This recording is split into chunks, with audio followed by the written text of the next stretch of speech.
E eu vou acompanhando aqui, tá, gente? Então, já vou dar início à nossa live, só esperando uma confirmaçãozinha aí. Está todo mundo escutando bem. Todos ouvindo? Acho que tá tudo certo, então. Boa noite, pessoal. Meu nome é Samantha Carvalho. Como eu coloquei aqui na tela para vocês, eu sou Relações Públicas de formação e também responsável pela produção de conteúdo da Grande Reserva Mata Atlântica. E além disso, eu trabalho, né, em articulações, fazendo reuniões e apresentando a iniciativa para potenciais parceiros, todo mundo que vive, né, e trabalha dentro do território da Grande Reserva. Então, para quem é novo aqui e não conhece ainda a iniciativa, em poucas palavras, a Grande Reserva Mata Atlântica é uma iniciativa, ela não é por alguma ONG, digamos assim, né? Não se trata de uma ONG, é uma iniciativa de valorização de um grande destino turístico, que fica entre os estados do Paraná, São Paulo e Santa Catarina. Quem quiser saber mais e conferir certinho quais são os limites, né, no mapa da Grande Reserva, eu convido vocês a entrarem no nosso site, que é www.grandereservamatatlântica.com.br. Lá vocês vão conhecer o que é esse território e o que a gente pode encontrar nele, né? Mas além de ser um território, a Grande Reserva também é um movimento. Assim como a gente tem o Pantanal no Brasil e tem a Amazônia, a gente também queria um destino turístico voltado para a Mata Atlântica. Então, essa é uma iniciativa de valorização da biodiversidade presente neste território e também da nossa cultura, né? Tudo que a gente tem de patrimônio histórico, de tradições, enfim. Em poucas palavras, é isso. E hoje a gente vai falar sobre a influência da natureza na arte, né? E para isso a gente tem dois convidados muito especiais aqui, que eu queria agradecer a participação. A primeira é a Birgitte Tumler, não sei se eu pronunciei certo, Birgitte. Ela é dinamarquesa, mas de coração brasileiro. É uma artista, curadora e também é pintora e ela se dedica a retratar, né, a biodiversidade. Brigitte, eu vou te pedir para daqui a pouquinho falar um pouquinho mais da sua experiência, enfim, se apresentar para o pessoal. O nosso segundo convidado é o Rodrigo Retka, do canal no YouTube Arte de Segunda. Ele também é arte historiador, youtuber e podcaster, né? No mundo dos podcasts, ele está no Hora Queer, que vocês podem procurar nos principais agregadores de podcast. Então, acho que eu vou deixar a Brigitte começar, então, para se apresentar para o pessoal. E daí, daqui a pouquinho, a gente abre para perguntas. E só para avisar o pessoal aqui, quem quiser mandar pergunta pelo Instagram, no Stories que a gente abriu lá, ou aqui no chat, fiquem à vontade, que no finalzinho dessa live a gente vai tirar um tempinho para os convidados responderem, tá bom? Pode falar, Brigitte. Boa noite e obrigada. Opa, boa noite, pessoal. Que bom estar aqui com os amigos da Grande Reserva da Mata Atlântica, com o Rodrigo e todo mundo que está aí ouvindo a gente e compartilhando essa noite. Obrigada. Sim, eu sou artista, ilustradora, é, mas acima de tudo eu sou uma amante da natureza, né? Eu amo a natureza e desde a juventude ela fez parte da minha vida, né? Desde pequena, criada em meio à natureza, e depois na juventude eu fiz parte de um grupo de espeleologia aqui do Paraná, o Jefferson que é o estudo das cavernas, né? E isso influenciou bastante na minha vida enquanto amante da natureza e despertou ainda mais a minha sensibilidade em prol dela. Eu vivo atualmente em Curitiba, eu sou dinamarquesa, mas me criei no Brasil. E hoje trabalho totalmente voltado à arte e principalmente uma arte voltada à conservação da natureza. Sou curadora também de um espaço gastronômico em Curitiba, que é o Quintana Gastronomia. Então, acho que é isso. Legal. Rodrigo, se você pudesse apresentar também para o pessoal. Rodrigo, se você pudesse apresentar também para o pessoal. Olá pessoal, eu sou o Rodrigo Retka. Que nem a Samantha falou, eu sou lá do YouTube Arte de Segunda, um canal que a gente fala de arte toda segunda-feira, né? Essa segunda eu tô aqui no canal do Grande Reserva para a gente falar um pouquinho sobre arte e meio ambiente. E eu sou curitibano também, né, mas na real eu não tô morando mais em Curitiba. Fui embora de Curitiba já faz uns 9 anos, estou morando no Rio de Janeiro atualmente. Sou professor de História da Arte e sou um grande entusiasta, assim, né? A minha vida é arte, assim, desde a faculdade, assim, desde que eu fiz esse mergulho dentro do mundo da arte na faculdade. Eu já gostava de artes antes, quando era mais jovem, mas acho que o que realmente me colocou nesse universo foi a faculdade, foi a formação acadêmica, e daí eu não quis mais largar, né? Eu tive uma grande professora, Marília Dias, que me ensinou o que, que era ser professor de artes, e desde então eu levei, assim, esse legado para a vida. Até estava falando agora há pouco para Bir que eu às vezes pinto, desenho e tal, mas o meu lance atualmente é ensinar a história da arte, falar de arte, e se deixar eu fico falando de arte dias. Legal. Acho que todo mundo tem isso aqui em comum, né? Apesar de eu ser da área de comunicação, a gente vai falar disso daqui a pouquinho, mas não tem como não consumir arte, né? É impossível. Acho que todo mundo consome arte em algum grau, a gente vai falar sobre. Então, acho que eu vou começar já com a nossa primeira perguntinha, voltada para você mesmo, Rodrigo, já que você está com a fala aí. Então, a gente quer saber qual que é a função da arte. Eu acho que a função da arte é não ter função, né? Não tem uma função clara, específica, não existe assim um limite claro, né, para aquilo que é arte. Ela sempre muda, e se você vai estudar assim os teóricos de arte, assim até o Gombrich, né, que é um dos mais famosos, assim, quando a gente pensa em historiografia da arte, ele vai falar que não existe, né, uma arte. O que existe são artistas que estão fazendo arte, pessoas que estão fazendo arte.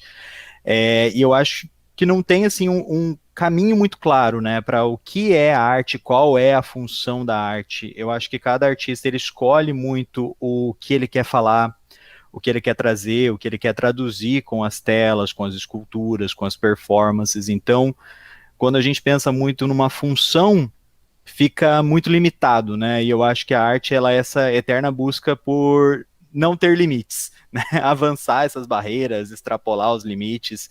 E em cada época a arte fala sobre uma coisa específica. Se eu olho, sei lá, o Renascimento vai ter aquela coisa quando eu penso na Europa renascentista, né? Eu estou falando ali de uma reconexão com a lógica, com os ideais clássicos, mas se eu olho para a arte hoje em dia, ela vai ter uma conexão muito forte com a política, com o discurso social, com as movimentações que a gente tem dentro da sociedade, né? Os artistas, eles trazem esses ideais. Eu acho que na sociedade de indivíduos que a gente vive, a arte, ela traduz muito esses ímpetos dos indivíduos, né? O que os indivíduos pensam, o que eles querem, e é tudo muito sensível, né? É tudo muito subjetivo. Então, falar de uma função é tentar falar de uma coisa que é intraduzível, né? Porque acho que a Bir ela vai concordar muito com isso, porque a arte ela fala de uma coisa que não tem. A gente tenta traduzir com a arte, né?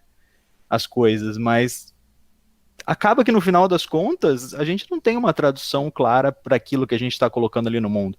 Às vezes a gente quer uma coisa com aquilo, mas a arte ela vai mexer com outros sentimentos de quem observa, de quem vê. Então eu acho que o artista ele pega muito, por mais que ele tenha uma ideia, uma função para aquilo que ele faz, a partir do momento que ele coloca aquela arte no mundo, aquela obra ela ganha outras funções, ela ganha outros caminhos que às vezes o artista nem tinha imaginado, nem tinha pensado para ela. Ela vira um filho, né, que vai trilhar assim o caminho dela. Acho que é muito nesse sentido, assim. Entendi. Eu... Posso comentar um pouquinho a Claro, respeito com disso? certeza, pode falar, Brigitte.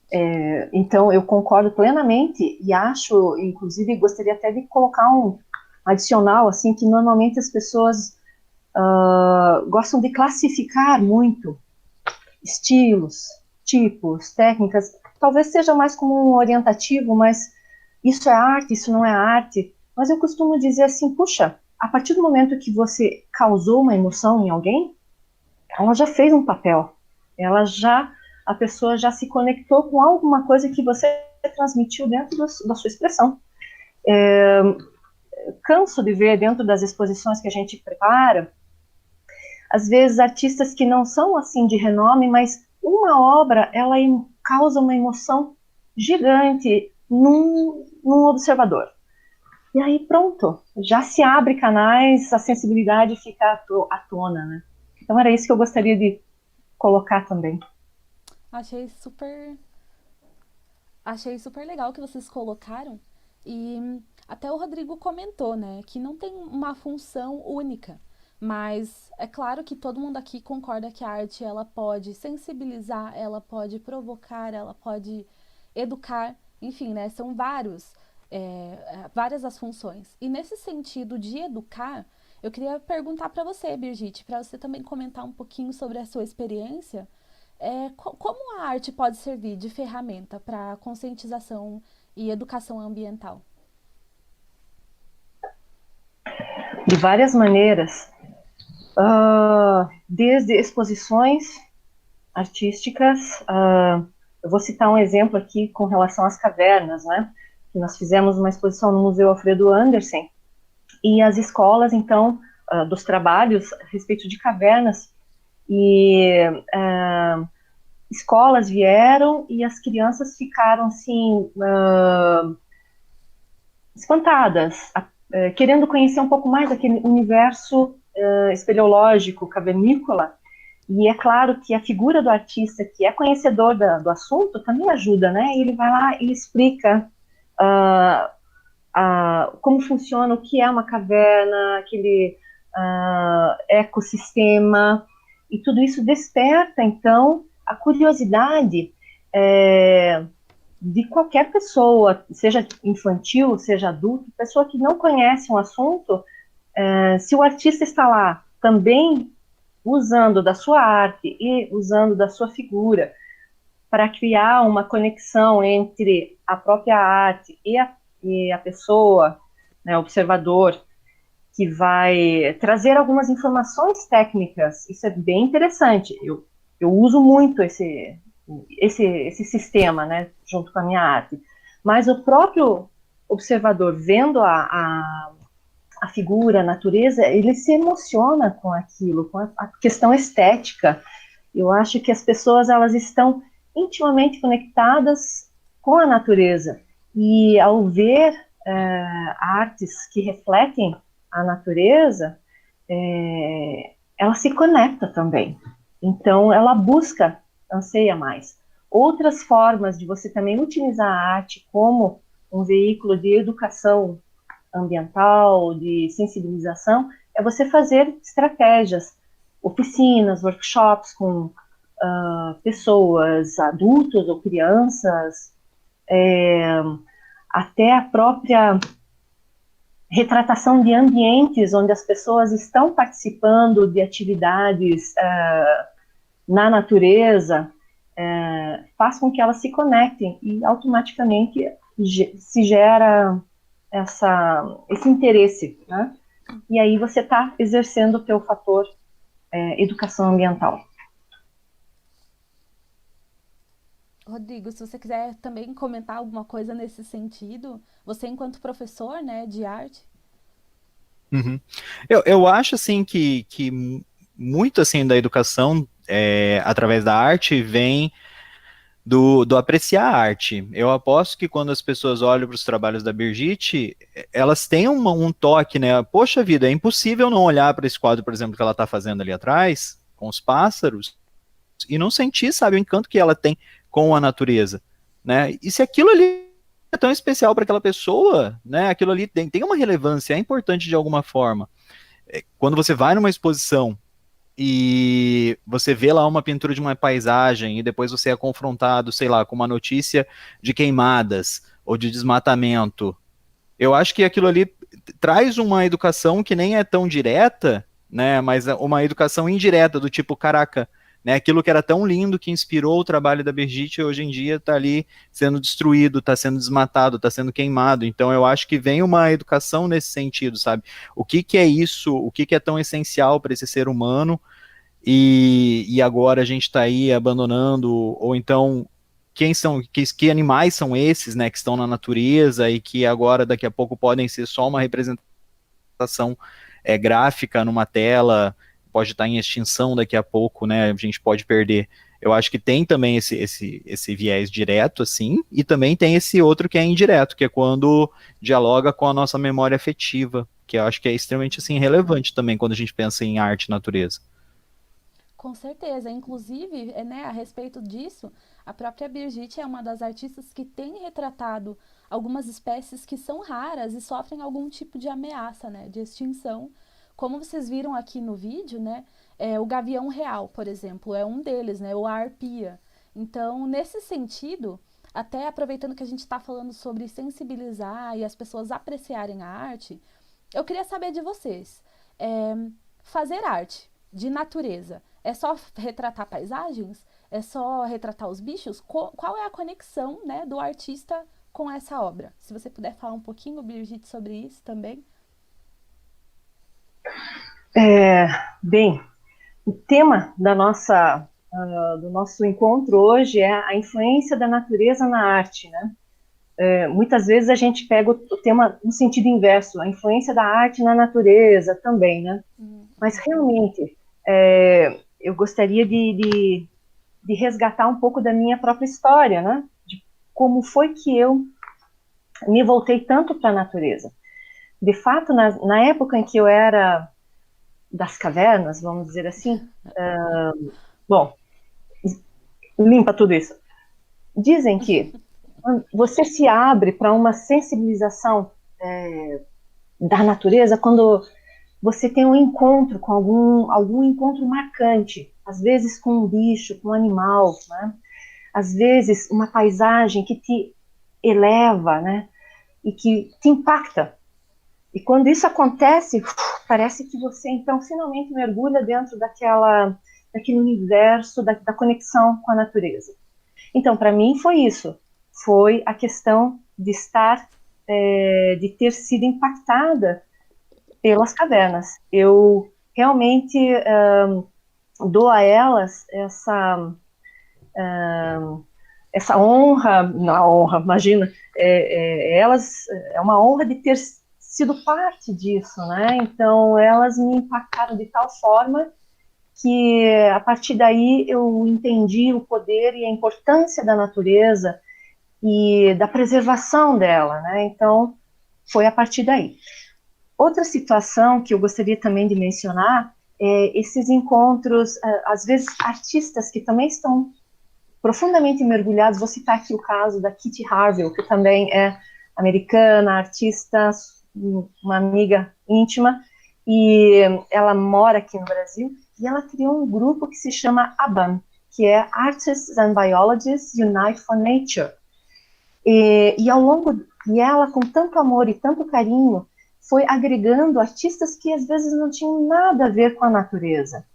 Mas ela apresentava projetos, e apresenta projetos, ligados a ONGs e instituições de proteção de algum animal, né? Onde cada artista vai retratar este animal através de fotos, e são artistas do mundo inteiro. E o que acontece quando esses artistas quando são apresentados a esses animais? Ao mesmo tempo que estão mostradas fotos, a Kitty, ela descreve todo o animal, a necessidade, a importância dele dentro do meio ambiente, né? E isso cria um circuito gigante de pessoas do mundo inteiro conhecendo a respeito daquela determinada espécie. Vou falar, inclusive, das abelhas sem ferrão, que são uma espécie indígena nativa nossa aqui, existem no mundo inteiro, mas nós temos muitas espécies de abelhas sem ferrão. E, através desse projeto, nós tivemos artistas da Sibéria, tivemos artistas da Índia, de toda a parte do mundo, desenhando nossas abelhas sem ferrão e conhecendo, e aprendendo, e sabendo por que ela deve ser preservada, né? Por que essas espécies devem ser preservadas. Então, é isso. E aí faz com que as pessoas abram seu coração e se sintam muito envolvidas, né? E vai ampliando esse circuito, semente por semente, né? Super legal. E é engraçado isso que você disse mesmo, né? Às vezes o próprio brasileiro não conhece a biodiversidade, como a anta, né, que apareceu na ilustração aqui, a pessoa nunca viu uma anta, seja ilustrada ou uma foto, e às vezes tem pessoas de outros países que conhecem, né? Então esse é o poder de alcance que eu acho que a internet também ajuda muito nesse sentido, né? A difundir essa arte, né? Eu tenho uma pergunta para o Rodrigo aqui, que é nesse sentido, né? Ainda relacionado a retratar a natureza.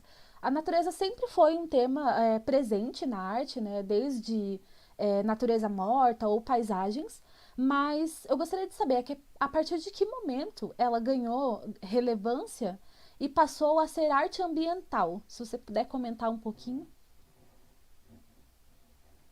Então, a natureza ela aparece há muito tempo, né, dentro da arte em si, mas ela sempre foi vista como uma coisa menor, né? A pintura de paisagem dentro das academias de arte, ela era vista como uma coisa secundária, algo que servia simplesmente para ilustrar o cenário de uma pintura histórica, ilustrar o cenário de um personagem, um retrato. Quando você olha lá no Renascimento, você vai ter a Mona Lisa, e a paisagem está lá ao fundo, de maneira secundária. As pessoas não tinham essa atenção muito grande. Tanto que se você fosse um artista de paisagem, no século XVI, século XVII, você era considerado um artista de uma segunda categoria, ou algo do tipo, né? Não era algo bem visto, assim.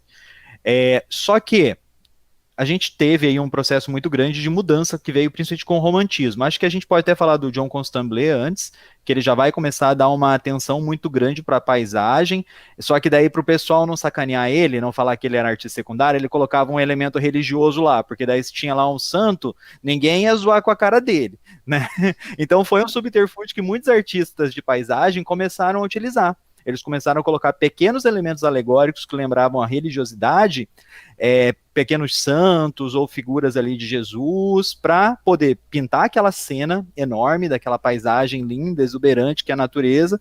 Só que daí eles falavam, não, mas não é uma pintura de paisagem, é uma pintura religiosa, porque tem ali ó, um santinho ali bem pequenininho, escondido. E isso daí também já trazia uma certa metáfora, porque quando eles faziam esses quadros lá no século XVIII, no século XIX, mostrando essas grandes paisagens e o ser humano pequenininho ali, de certa forma, o John Constable ele já estava falando para a gente a perspectiva que ele tinha perante a natureza, né, o nosso tamanho, como a gente é pequeno comparado com esse universo, como a gente é pequeno comparado à natureza, né, como a gente é tão pequenininho e a gente às vezes consegue fazer um estrago muito grande. E daí a gente vai ver, né, no século XIX, esse processo de industrialização da sociedade vai deixar as pessoas ainda mais chocadas, e o romantismo ele vai falar muito disso, né, de maneira, claro, meio viajada, de maneira bem elitista, ele vai olhar para essa natureza, aquele olhar naturista, bem estereotipado às vezes, mas ele já vai estar começando a olhar para uma protoecologia, assim, né? Ele já vai começar a olhar para a natureza com um olhar assim, tipo, caraca, a gente precisa cuidar disso porque a gente é pequenininho, só que a gente está fazendo um estrago e essas cidades estão ficando cinzas. Se eu paro e penso no trabalho do Gauguin, por exemplo, Paul Gauguin. Gauguin vivia lá na Europa, em Paris, tava de saco cheio daquela cidade cinza. Ele falou, cara, isso daqui é morto, é parede de pedra, é fábrica, é fumaça, sabe? O que é isso? Cadê a vida desse lugar? Ele foi embora pro Tahiti. Ele falou, cara, eu vou vender minhas coisas aqui, vou embora pro Tahiti, vou me embrenhar lá no meio da mata, quero resgatar esse modo de vida mais primitivista, né? Eles usavam esses termos naquela época. E daí a gente começa a olhar artistas pensando nessa reconexão com a natureza, né, ali no final do século XIX, e no século XX a gente vai começar aí sim a desenvolver um conceito de ecologia, e aos poucos os artistas eles vão trazer isso de maneira muito ativa. Tem o trabalho, por exemplo, do Franz Krausenberg, né, que vai falar muito disso, de maneira muito ativa, sobre a devastação da natureza. O trabalho do Franz, ele usava, ele começa fazendo pinturas, né, que tem essa questão da natureza e tal, uma coisa meio abstrata, mas ele vem para o Brasil depois da Segunda Guerra Mundial, ele perde a família dele lá na Segunda Guerra Mundial, ele fica meio sozinho, desolado, família de judeus e tal, ele vem para cá, se radicaliza brasileiro, e ele se embrenha lá no meio de Minas Gerais, e que nem a Brigitte falou ali da Mulher das Cavernas, ele era tipo o Homem das Cavernas também, né? Porque ele vai viver no meio de uma gruta, né? E ele vai começar a pegar materiais naturais para fazer as artes dele. O interessante do trabalho do Krausenberg é que ele não mostra a natureza viva, ele traz a natureza morta realmente, a árvore que morreu na queimada, a árvore que foi derrubada, a árvore que foi destruída, e ele traz essa morte para dentro da galeria, para mostrar, olha só, enquanto a gente está aqui na cidade, né, isso daqui está acontecendo lá na floresta, né? Estão derrubando as florestas, as comunidades indígenas estão sendo dizimadas. Ele falava, né? Eu faço essa arte porque eu não posso sair gritando, porque se eu pudesse sair gritando na cara das pessoas, estão queimando a floresta, estão queimando a floresta. Ele disse que ele falaria, mas ele disse, eu não vou fazer isso porque eu vou ser preso, então eu faço obras de arte. Então aí, recentemente, a gente começa a ter essa colocação, né? Esse posicionamento do artista mais ativista, né? E a pintura de paisagem, ela deixa de ser essa coisa secundária e ela começa a se tornar cada vez, de uma maneira mais intensa, esse retrato de uma natureza que pode estar, assim, a um segundo da gente perder tudo. Né? Uma natureza que pode ser que daqui a pouco ela só exista dentro de paisagem, dentro da pintura de paisagem, de fato. Né? Isso que você comentou é muito interessante, né? A Brigitte comentou agora há pouco sobre como os artistas se inspiram e mostram para outras pessoas espécies que existem. E também esses artistas, né, de muitos séculos atrás também já estavam retratando isso, né? Então, de fato, a arte também é cíclica, né? A gente acha que evoluímos enquanto ser humano, mas certas coisas ainda continuam ocorrendo, né? Então, a necessidade de retratar essas perdas, esses danos ambientais, ela ainda acho que talvez agora, né, Rodrigo, se faça ainda mais presente, dado o contexto, né, em que a gente está. E até relacionado a isso, vou ler aqui porque é uma pergunta um pouquinho longa, né? As queimadas aumentaram nos últimos anos nos biomas brasileiros, como a Amazônia, o Pantanal e a Mata Atlântica. Este último sofreu e ainda sofre grandes ameaças, como o recente caso da Lei da Mata Atlântica. A Grande Reserva fez um vídeo a respeito disso, que a gente vai deixar aqui na descrição do vídeo, para quem quiser saber mais, né? Mas além da Mata Atlântica em si sofrer essa ameaça, né, a gente tem ecossistemas específicos também sendo ameaçados, como as florestas de araucárias, né? Então, que hoje corre um grande risco de deixar de existir, né? Então, a gente também teve que lidar com outro tipo de queimada, né? Que foi o caso recente do incêndio no Museu Nacional do Rio de Janeiro. Então, a pergunta é, né, resumindo, por que tudo isso é um problema de todos nós? Quais são as consequências dos danos e perdas da nossa memória cultural e ambiental? Se alguém quiser comentar aí, tá aberta para quem quiser responder. Enquanto você vai falando, já o corpo vai sentindo todas essas dores, né? Bom, em primeiro lugar, só para esclarecer, relembrar, né, a importância da nossa Mata Atlântica, né? Ela é nós temos um resquício que faz parte da Grande Reserva da Mata Atlântica. Só no Paraná, a nossa maior reserva de Mata Atlântica está no Paraná, né? A Floresta Atlântica, ela contém 12% da biodiversidade do planeta, né?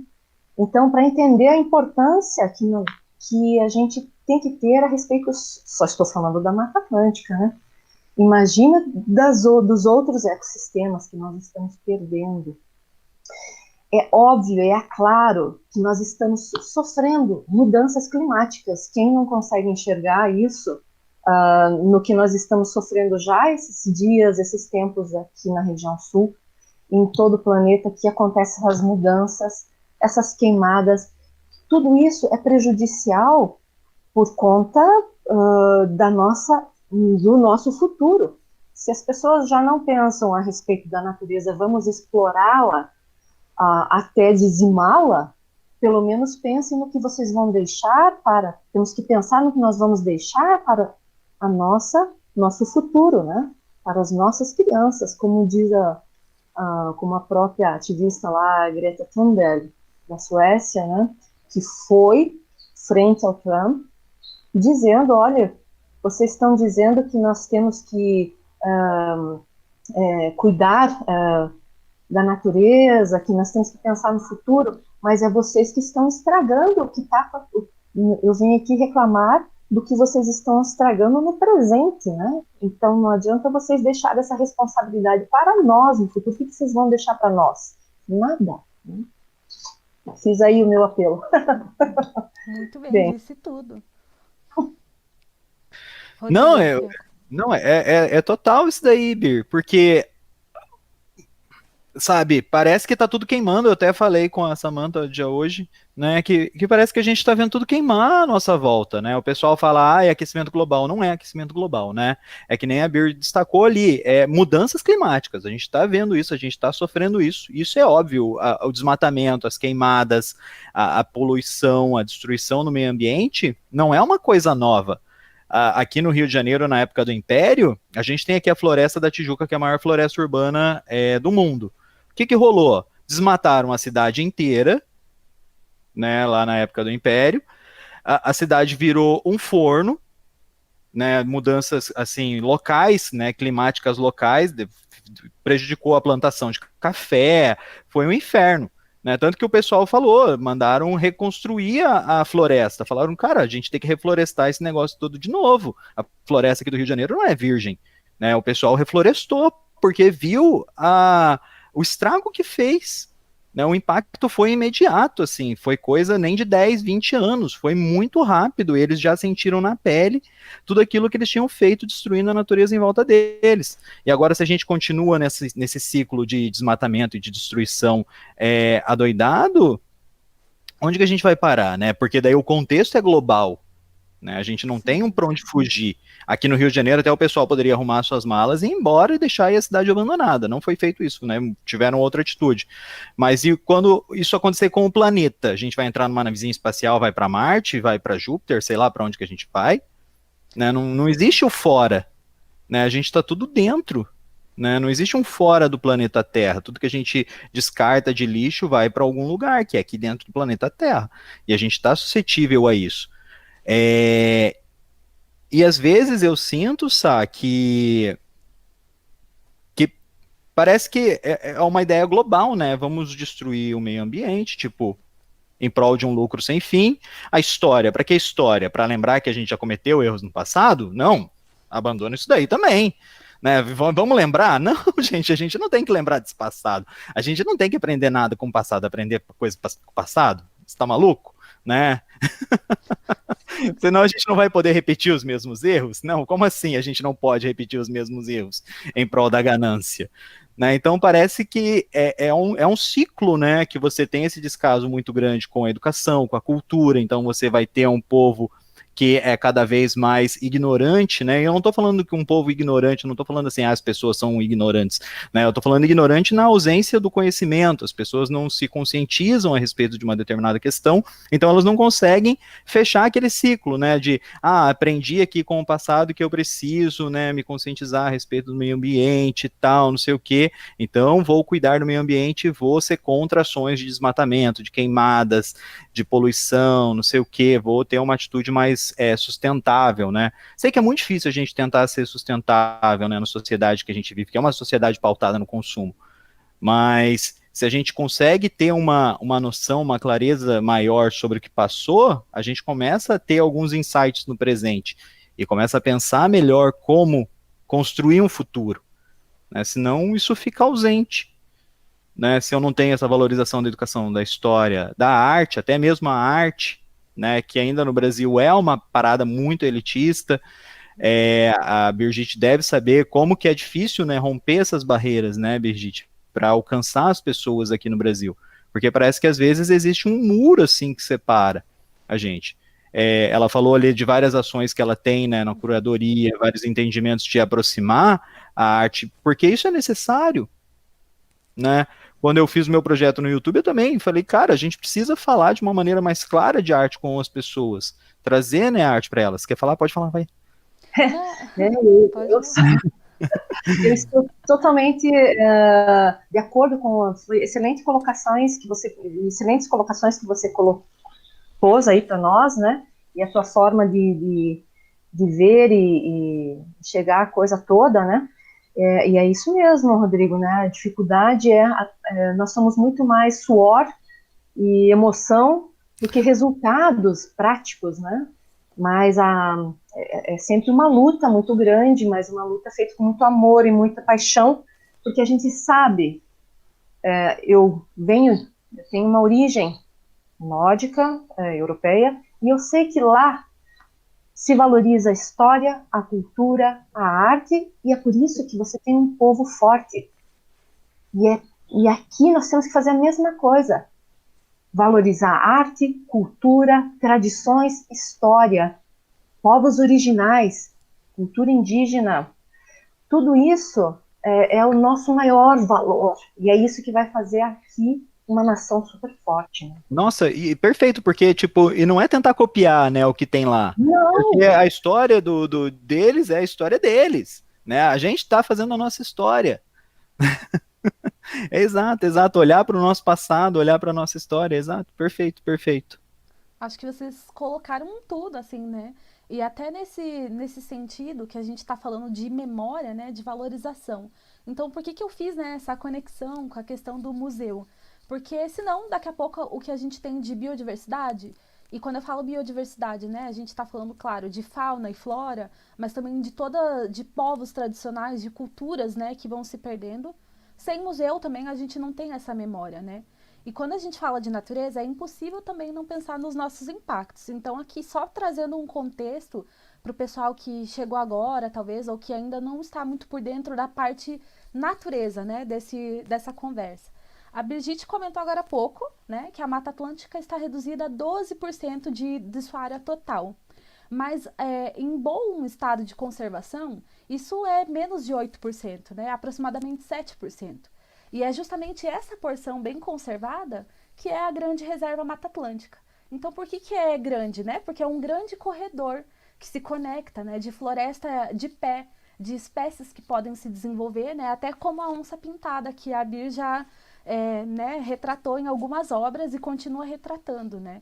Então, gente, o que hoje acho que dá pra gente falar disso e trazer é o seguinte: a gente não precisa esperar acabar tudo para valorizar o que a gente tem, né? Então, assim, restam menos de 8%, mas a gente ainda tem muita coisa. A gente não está falando de pouco, né? São 2 milhões de hectares de floresta contínua. Isso dá mais ou menos 2 milhões de estádios de futebol. Então, assim, é uma área muito grande, né? Com muita coisa dentro. A Mata Atlântica, ela não, eu não posso dizer isso tecnicamente, né? Alguém pode me corrigir aí se eu estiver falando errado, mas a gente tem quase tanta biodiversidade por hectare quanto a Amazônia, mesmo sendo uma área muito menor, né? Então, assim, antes que a gente vá parar num museu e seja só memória, acho que é importante trazer isso, né? De não apenas a gente viajar, visitar unidades de conservação, lógico, né? Que após esse contexto que a gente está vivendo agora de pandemia, né? Que ainda não é 100% seguro, a gente ainda não descobriu como resolver essa questão do coronavírus, né? Então, por enquanto, as recomendações são essas, assim. Quando for possível, viagem, né, internamente. A gente não precisa ir para a Europa para ver paisagens lindas, para descobrir animais, espécies, né? Tem muita coisa aqui incrível e que as pessoas de fora pagam para ver e vêm até aqui para ver, né? Então, acredito que para que haja valorização, né, e talvez vocês concordem comigo, é preciso que o brasileiro conheça, né? A gente aqui na Grande Reserva sempre fala que é preciso conhecer para proteger. E aí também entra a questão da educação ambiental na infância, né? Na primeira infância. Então, até queria que vocês comentassem rapidinho sobre isso, assim. As crianças têm mais possibilidades de aprender sobre? É mais fácil uma criança aprender do que um adulto? O que vocês acham? Sim, as crianças são esponjas, não é verdade? Nós temos que aproveitar justamente e focar nelas, tanto por isso que a educação é tão importante, né? Nas primeiras bases, é lá que fica enraizado tudo. Hoje, quando você trabalha com um adulto na educação ambiental, às vezes ele vai mudar o seu conceito, a sua atitude, por um medo, por um receio, né? Na criança já vai despertar uma paixão, né? O adulto vai modificar a sua atitude porque, não, porque eu vou ser multado, porque eu vou porque eu vou deixar de ter água na minha região, porque eu não vou ter o que beber, o que comer, entende? Ele é mais movido por um receio do que realmente por um amor. E Das já na criança, consequências, né? Exatamente. E já na criança você consegue despertar o amor, né? Eu acho que é por isso que é importante a gente focar muito a educação ambiental nas crianças. Porque daí acho que de certa forma a gente mostra para as crianças, né, que elas fazem parte de um ciclo, né? Que a gente não está desconectado, que a gente, né, faz parte do mesmo meio, a gente faz parte do meio ambiente. A gente não é deslocado do meio ambiente. A gente cria meio ambiente artificial e tal para criar animais, não sei o quê, mas a gente faz parte de um grande, um outro grande ecossistema, né? E até mesmo essas ações que a gente tem, quando a gente cria esses ecossistemas artificiais para a criação de animais, de plantas, também abala o grande, né? O ecossistema de modo geral. Daí eu acho que esse entendimento das crianças desde novinhos, assim, que elas fazem parte de algo, que elas não são separadas da natureza. Eu acho que talvez isso daí seja uma das grandes questões, né? Parece que a gente criou um afastamento, né? A natureza se tornou um lugar idílico, afastado, que, né, não está perto da gente, e daí vira uma coisa distante, daí a pessoa não cria uma conexão.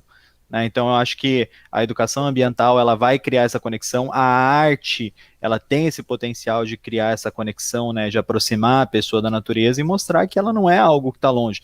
Uma pessoa que mora em Curitiba, que mora no estado do Paraná, que mora no Brasil, facilmente pode visitar a Grande Reserva. Não vou dizer Sim, que mora no Brasil facilmente pode, né? Porque nem todo mundo tem condições financeiras para isso. Mas pode ser um rolê super legal para quem mora em Curitiba região. com Isso Né, e certeza. aí. super simples. Nossa, meu avô, gente, ele colocava a gente numa Brasília, que ele tinha uma Brasília amarela. Olha o clichê, ele tinha uma Brasília amarela, lá na década de 90. E a gente descia para a Serra do Mar pela Estrada da Graciosa e ficava parando, né? Porque simplesmente esse caminho ali cortando a mata já é uma experiência, né? Já mostra, e gente, era meia hora de casa, sabe?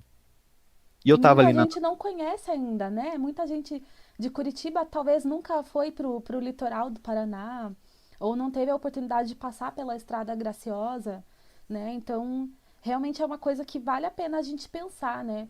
Como o Rodrigo E disse, né? A gente faz parte, né? Não tá distante. A natureza lá e eu aqui, né? E mesmo depois, o meu avô preferia ir pela Estrada da Graciosa porque não tinha pedágio. Sim, mais uma vantagem aí.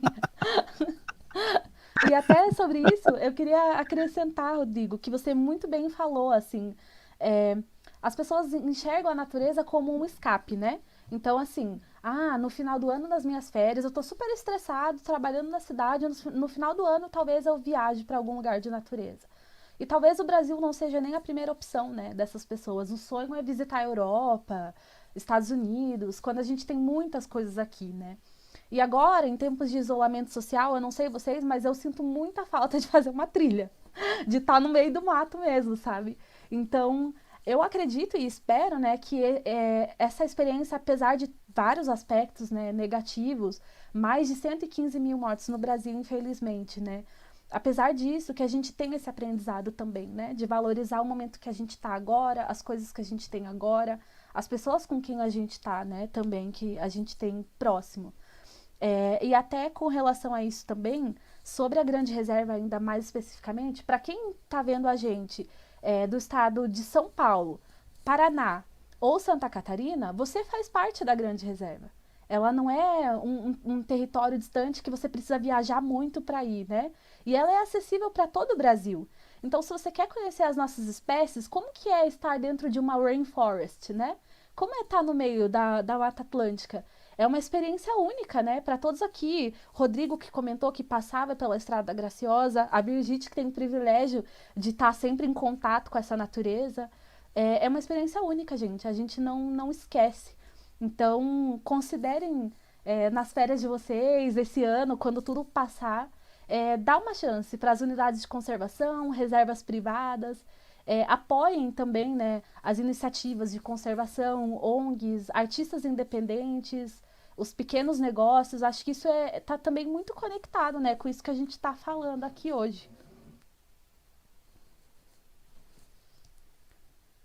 Ó, o pessoal já mandou pergunta aqui. Pessoal, só um pouquinho que a gente já está indo para as perguntas. Rapidinho. Deixa eu ver aqui. Olha, tem mais uma pergunta aqui interessante, né? Qualquer um pode fazer arte? Por que buscar inspiração na natureza pode ser um caminho para quem nos ouve aqui?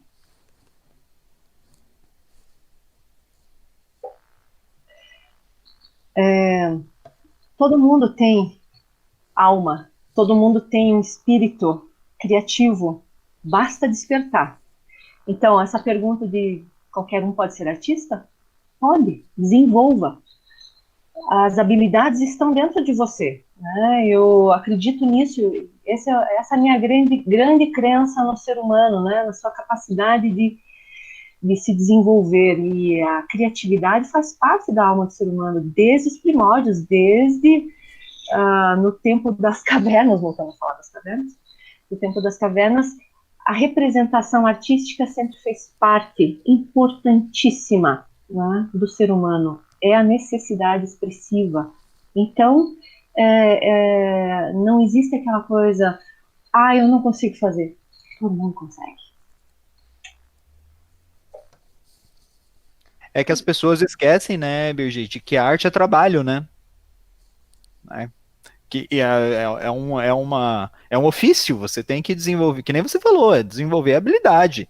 Qualquer um pode ser artista? Pode, né? Mas do mesmo jeito que você estuda para ser um engenheiro, do mesmo jeito que você estuda para ser um arquiteto, do mesmo jeito que você estuda para escrever um livro, você vai estudar para fazer arte. Então, eu particularmente, eu não acredito na questão do dom. Eu acho que vai totalmente contra, inclusive, a ideia de um professor de artes, porque se arte fosse um dom, né? Se a pessoa fosse lá, tipo, vem uma luz na cabeça dela, brilha, e ela começa a pintar horrores, né? Para quê? Para que professor de arte? Não tinha porquê. Né? Não tinha por que ter academias de artes, não tinha por que ter cursos de artes, porque se é um dom inerente, para que treinar, né, Brigitte? Para que a gente tem tanto caderno de sketch, né, para ficar treinando, estudando e copiando, faz tipo preparação para quadro e tal, é trabalho. Né? Qualquer um pode ser artista, pode, com certeza, mas tem que ter na cabeça que não vai vir um mosquitinho, vai te morder, uma aranha lá, que nem no filme da Homem-Aranha, vai te morder, vai te dar superpoderes e você vai sair pintando. Não, é trabalho. É só desenvolver a tua linguagem artística e, assim, trabalhar com sinceridade, né? Mostrar aquilo que você quer fazer e tentar traduzir para o quadro, né? Porque o que a gente volta lá pro começo da live também, né? Às vezes é impossível traduzir aquilo que a gente sente, mas a gente tá ali, tá jogando as coisas lá. Alguma coisa a gente consegue passar, né? E até, então, eu ia até comentar, não preciso, ninguém nasce Basquiat ou Frida Kahlo ou uma Birgit, assim, precisa desenvolver a arte. Pessoal, eu vou Pode fazer... ser que aconteça, pode ser, mas eu acho que é um caso em 1 bilhão, assim, sabe? Pode ser, pode ser. A gente vê, né, umas criancinhas que nascem sabendo ler, né? Mas é tipo, é excepcional. Acho que são as habilidades inerentes de cada um, né? Como um médico, cirurgião, que tem uma super habilidade para trabalhar, mas e que pode ser desenvolvido. Como eu concordo com você, Rodrigo, né? Que, algumas pessoas têm mais facilidade, outras menos, né? Então, você vai atingir o teu ápice, teu top, dependendo do suor, do sangue e da sua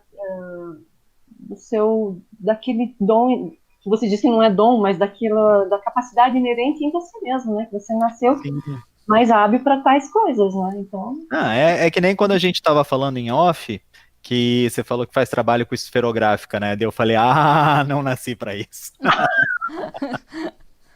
O Porque é um professor mesmo comentou isso. Não, mas é uma coisa assim que eu não tenho a paciência para fazer, sabe? E eu tenho consciência disso. Eu não tenho paciência para trabalhar com esferográfica, não vou conseguir.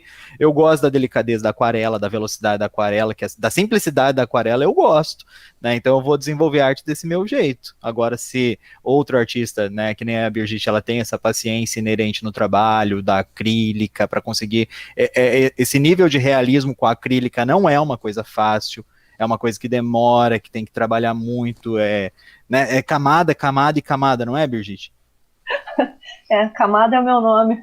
Então, eu sei, é uma coisa que dá muito trabalho e não faz parte da minha personalidade ter essa paciência, né? Então, o meu estilo de trabalho é completamente outro e os artistas são todos assim, né? Tem uns que são, tipo Brigitte, Leonardo da Vinci, que tem esse trabalho, assim, de paciência, de calma. Tem outros que são muito mais Basquiat, que chega lá, mais loucura, joga umas tintas e cada um vai fazer do seu jeito, cada um tem seu estilo, né? Até alguém comentou aqui, e acho que isso está muito conectado também, né? A arte não é só a pintura. A gente estava mostrando agora há pouco aqui alguns trabalhos da Brigitte, que vocês puderam ver na tela. Ela trabalha com diversas técnicas, né? Mas especialmente a esferográfica, o que é muito impressionante. Até quem já acompanha a gente no Instagram há algum tempo já deve ter visto algumas artes dela por lá. É, só que a arte não se limita a isso, né? Ela pode ser uma escultura, pode ser uma fotografia, um vídeo, uma poesia. Então, nesse sentido, até alguém perguntou aqui, deixa eu ver quem foi. Miriam. A Miriam Chaldon perguntou. A arte fotográfica tem tido muito esse viés de arte denúncia. O que vocês acham sobre isso? Querem comentar? Acho que a gente já falou um pouco, né, sobre isso. E eu acho que a gente podia destacar, tipo, o Sebastião Salgado, né, que ele tem, que é o brasileiro, provavelmente é o fotógrafo mais famoso da contemporaneidade, e ele tem um trabalho muito forte quanto à denúncia da questão ambiental, né, de espécies ameaçadas de extinção, de trabalhar essa questão da denúncia ambiental. Ele tem um trabalho muito grande lá no... Ai, como que chama aquele...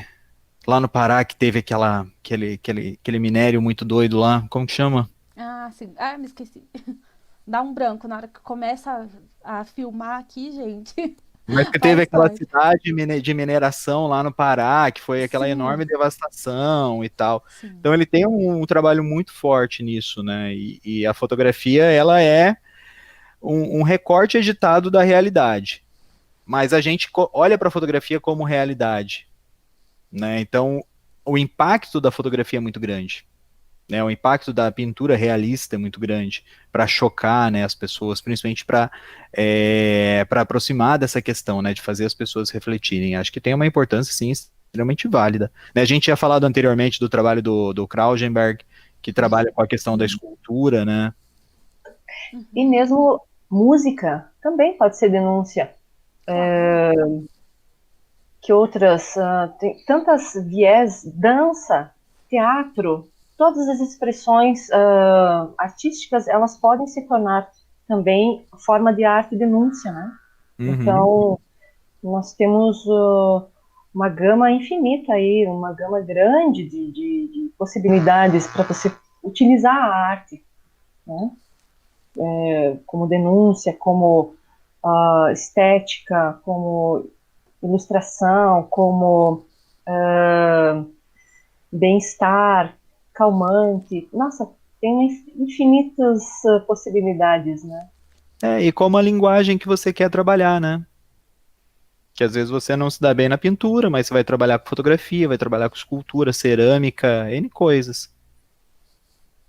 Até a Daniela Pérez comentou aqui. Me parece que a maior parte da arte parece retratar a natureza de forma romantizada, que traz a apreciação e conscientização do público que ama a natureza. O que vocês têm a dizer assim a respeito disso? Isso é verdade? Bom, eu sou uma dessas, né? Que traz, não romantizada, mas talvez porque reflete o que eu amo a natureza, então eu trago isso, né? Eu ainda não parti para esse sentido de uma arte denúncia, mas acontece, eu concordo com ela que tem muito disso, né? As pessoas acho que procuram retratar mais por esse lado romantizado. Agora, é o que eu tenho visto, percebido bastante, né? Mas eu vejo também muitas tendências, mesmo na Europa, agora que eu acabei de chegar, vi muita gente trabalhando no sentido de denúncia, de sustentabilidade, voltado para a ecologia, minimalismos, vários outros estilos e tipos que talvez não busquem tanto a estética, mas sim traduzir algum movimento, alguma ação, né? Tenho visto.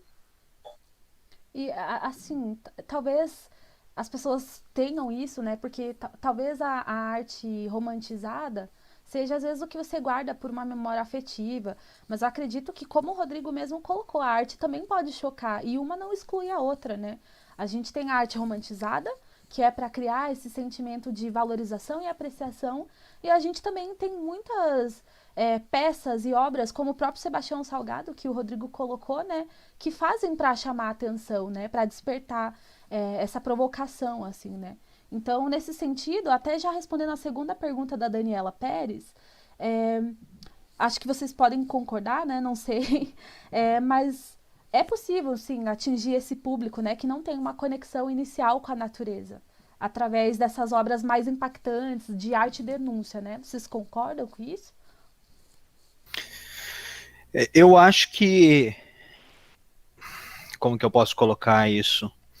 Que cada estilo de manifestação artística vai ter um impacto diferente, né? Uma arte de mais apreciação, uma coisa mais romantizada, ela vai despertar alguns sentimentos, ela vai trazer um discurso, uma arte de impacto, ela vai trazer um discurso diferente, e que nem você colocou, são coisas distintas, né? Não são coisas que se anulam ou coisas que são contrárias, são antagônicas, pelo contrário, são coisas que são complementares, né? A arte ela pode funcionar muito como um acalento, né, como um conforto, trazendo esse carinho, trazendo essa conexão com a natureza, e também muitas vezes ela vai ser um tapa na tua cara, ela vai ser um socão na tua cara, falando: meu filho, acorda, olha só o que está acontecendo nessa desgraça, por favor. Né? Mas às vezes a gente não pode viver só dessa questão da violência também. Se a gente ficar nesse discurso agressivo o tempo todo, o que a gente vai virar? Né? Então eu acho que cada discurso ele tem o seu próprio lugar, né? Eu sempre gosto de contar aquela anedota famosa do Picasso e do Matisse durante a Segunda Guerra Mundial, né? Que o Picasso chegou para visitar a Matisse e falou: cara, tá rolando uma guerra lá fora e você aí trancado pintando florzinha, você tá maluco? Daí ele falou exatamente isso, tipo, tá acontecendo uma guerra lá fora, você quer que eu faça o quê? Pinte bombas? É isso? Né? As pessoas vão ter o quê? Onde vai morar a beleza? Onde vai morar a vida? Sabe, a gente vai se entregar simplesmente a essa desgraça, ao caos, à dor, né? A arte, ela também é um caminho para esse conforto. E eu acho que ela vai trazer essa conexão com públicos distintos, com sentimentos distintos e que sempre vão se somar, né? O que é importante, eu acho que o que é mais importante de tudo é garantir que as pessoas vão ter acesso a isso. Como levar a arte para as pessoas. Né? Que nem você falou, Samantha, anteriormente, o importante é a gente levar as pessoas para conhecer a reserva, para mostrar para elas que é possível democratizar esse espaço. Né? E assim como na arte como, né, alcançar esse público, como levar a arte para as pessoas, como fazer as pessoas se encantarem com o trabalho da Birgit, como deixar o trabalho da Kitty, é Kitty, né, o nome Kit da Harville, moça lá, sim. né, como levar essa proposta da Kitty para mais pessoas. Com E daí certeza. sim tocar as pessoas. É que nem o Kandinsky falava, né? A arte, gente, ela tá aí, ela vai tocar a alma das pessoas como se a alma fosse um piano. Só que a gente tem que levar essa música para todos os ouvidos, senão ela não vai conseguir ser reproduzida. Até no nosso trabalho, acho que foi perfeita essa sua colocação, Rodrigo. No trabalho de falar sobre a iniciativa Grande Reserva Mata Atlântica, a gente encontra vários desafios, né? Mas a gente sempre tenta trazer esse sentido de apreciação, de valorização. Pessoal, a gente tem menos de 8% de Mata Atlântica bem preservada, né? E contínua. Mas vamos preservar isso? Vamos manter? Que tal se a gente valorizar essas espécies, contar para as crianças, visitar os parques estaduais e nacionais, que também dependem da gente, né? Para que eles possam continuar abrindo e recebendo as pessoas e talvez recebendo mais recursos, né? Para melhorar a infraestrutura, né? Então, nesse sentido, a Grande Reserva tem esse viés positivo de falar sobre natureza e conservação. Mas também existe o viés de denúncia, né? De ativismo, de pessoal, olha, isso está acontecendo, prestem atenção, né? Então, nesse sentido, uma coisa realmente complementa a outra. Acho que você colocou perfeitamente aqui. A Líbia Patrícia Peralta Aguledo comentou o seguinte: acho que a Brigitte também estiliza a natureza. Ela inventa cores e nuances que criam uma curiosidade por entender o olhar dela. Como que é isso, Brigitte? Ah, minha amiga Patrícia está aí também no ar. Um beijo para você. É isso mesmo, né? Então, eu acho que é a sensação que a gente tem como artista, enquanto artista, é, o que eu enxergo mesmo dentro da natureza. Eu vejo cores, eu vejo luzes que eu procuro refletir dentro do meu trabalho, né? Então, acho que isso vem bem dentro da expressão de cada um, né? Então, é o que eu procuro expor. Tamanho vou dizer que eu amo mais do que qualquer um a natureza. Tem muita gente que ama, mas eu procuro expor esse amor, essa paixão que é por cada folha, cada elemento, né, dentro das cores, da possibilidade de materiais que eu tenho. Obrigada. Super legal. Comentaram aqui, ó, a Ionete comentou que o que falta é sensibilidade. Eu concordo 100%, os nossos convidados até falaram sobre isso, né? A gente precisa conhecer, né? A Sandra complementou aqui também que tudo parte da educação. E é verdade, né? A educação é o princípio para a gente conhecer e valorizar. O pessoal do Terra Luminos, nossos parceiros aqui também e apoiadores que fazem parte da Grande Reserva Mata Atlântica, eles estão por aqui também e comentaram, né? Que tempo é arte, né? E arte é talento, mais prática, mais estudo, mais liberdade. E isso leva a questão do estilo próprio de cada um, né? A maestria, como colocaram aqui.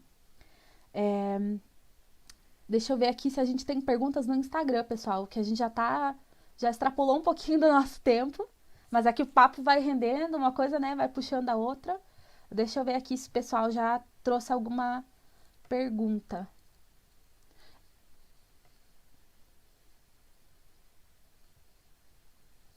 Qual que é a importância de consumir arte no momento que a gente está vivendo? Acho que vocês já falaram um pouco, mas se quiserem talvez, né, trazer, resgatar um pouco e resumir isso.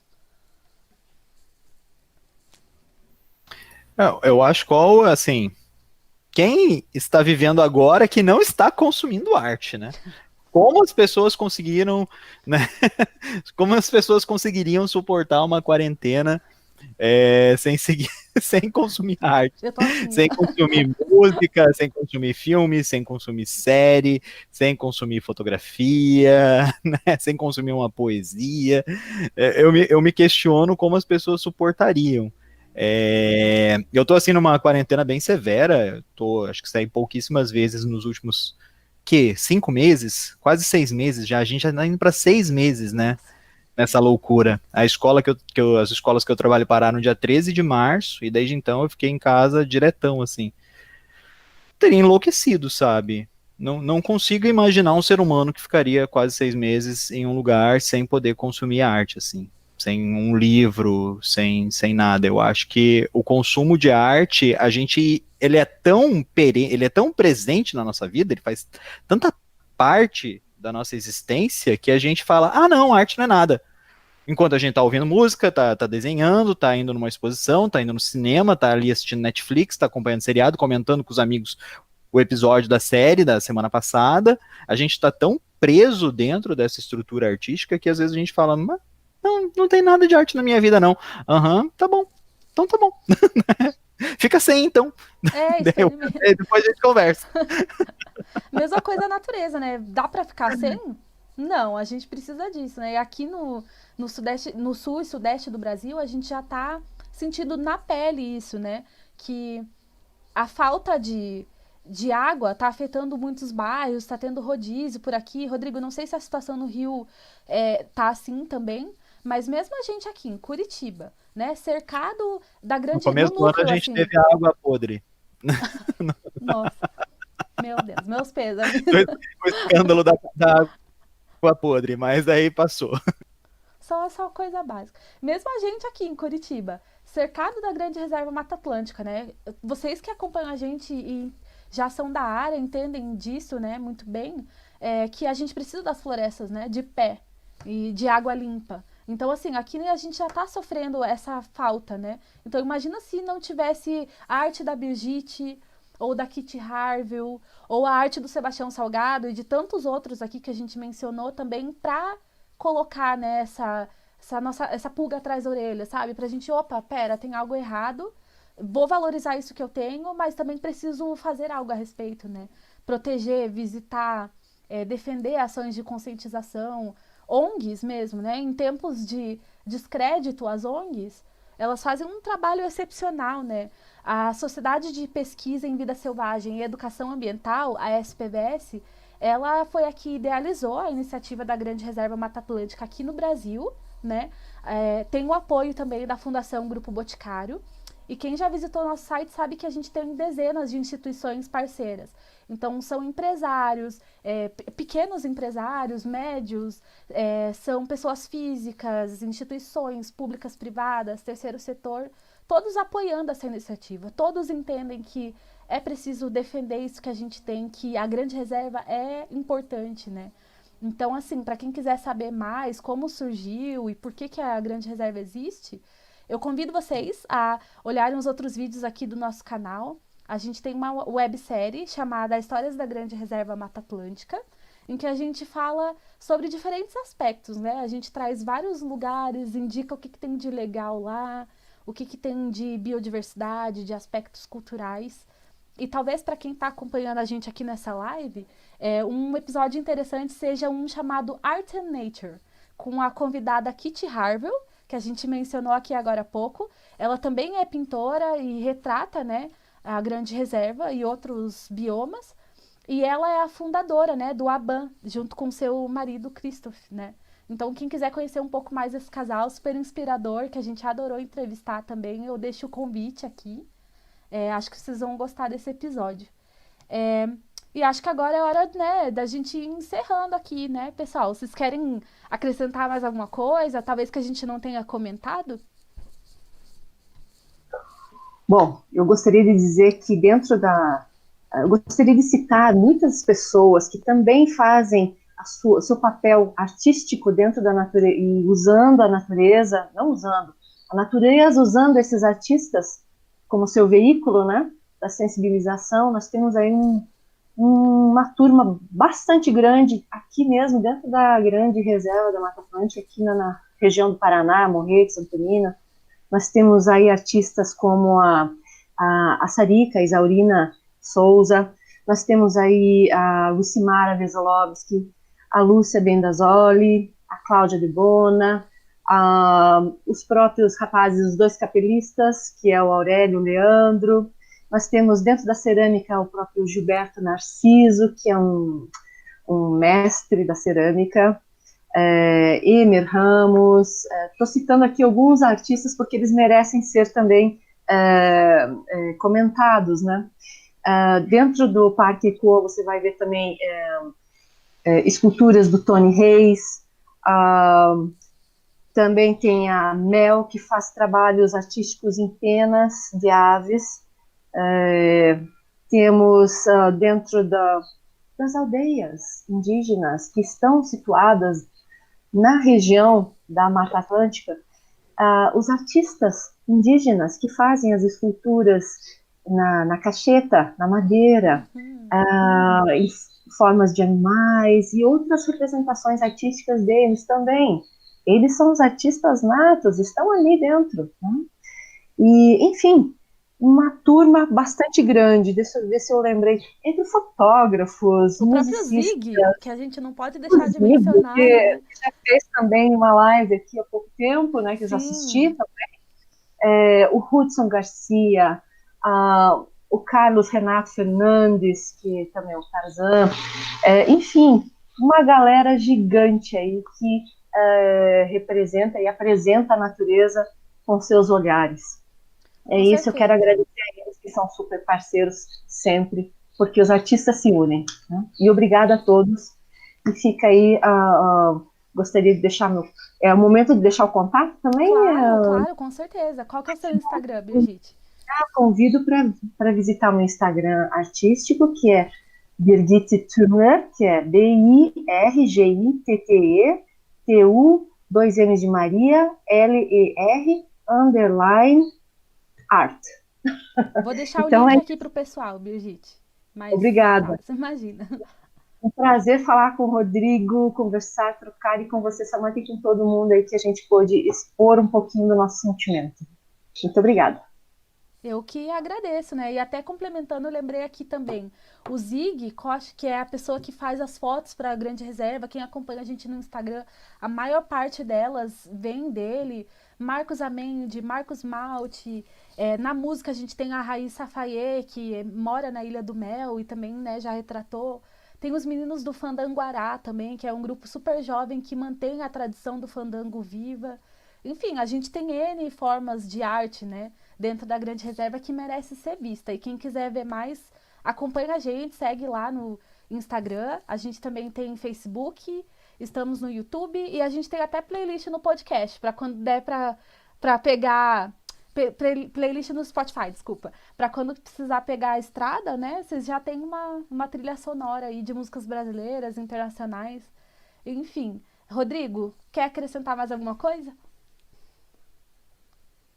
Ah, não vou começar a falar não, senão a gente não vai terminar essa live. Já Mas ultrapassamos muito nosso obrigado. tempo aqui. Mas muito obrigado pelo convite, gostei muito. Adorei conhecer a Brigitte, o trabalho dela, incrível, assim. Acho que é o que ela falou, assim. A gente que é das artes, a gente tem que ficar se apoiando, compartilhando, indicando, porque, né?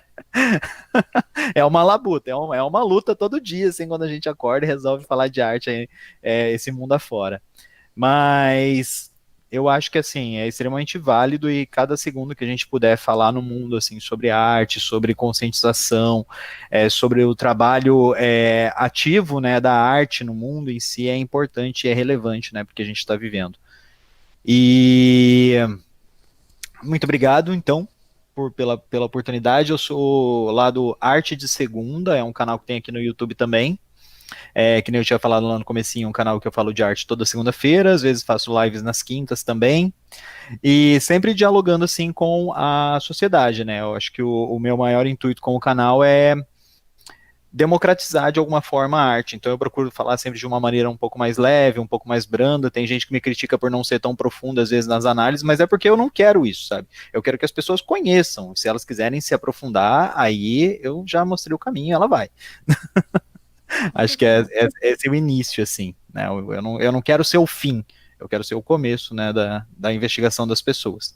E lá nos podcasts eu tô no Hora Queer, que é um podcast que ele fala sobre o universo queer, né, o universo LGBTQIA+, aí no Brasil, conexões com política, vivência, cidadania, educação, a gente tem, assim, umas pautas muito diversas. E acho que é isso. Super E quem legal. quiser me seguir no Instagram é @RodrigoRetica. Isso, ó, o nome dele tá aqui, pessoal. Vou deixar também na descrição. Eu queria primeiramente agradecer aos nossos convidados que foram mais do que especiais. Agradeço por toparem e ultrapassarem um pouquinho o tempo. Foi muito legal, eu aprendi muito com vocês aqui. E saibam que os dois já têm aqui uma seguidora, uma fã do trabalho de vocês. E eu acho que é super necessário, né? A Brigitte retratando, o Rodrigo ensinando sobre arte. Vocês são fundamentais, assim. Eu acho que é disso, de mais pessoas assim, né? Que a gente precisa para que a Grande Reserva e tantos outros biomas sejam valorizados, né? E queria muito agradecer a todo mundo que ficou aqui, assistiu, que comentou, que mandou perguntas. Sem vocês também não tinha acontecido isso. A live vai ficar gravada, tá? Está disponível aqui no YouTube. E se vocês quiserem deixar talvez alguma pergunta, não sei se o Rodrigo e a Brigitte podem depois voltar aqui no vídeo responder, ou mandem lá um inbox para eles, né? Acompanhem o trabalho deles que o link já tá aqui também. Então é isso, pessoal. Muito Pode mandar lá a obrigada. pergunta no Instagram. Deixa nas perguntas do Instagram da Grande Reserva, a gente dá um jeito de ir respondendo nos próximos dias. Então, muito obrigada a todos. Eu espero que vocês tenham aproveitado esse conteúdo e continuem acompanhando a Grande Reserva Mata Atlântica para mais novidades sobre esse mundo do ecoturismo, dos destinos de natureza e biodiversidade. Obrigada, pessoal. Tchau, tchau. Beijos, boa noite.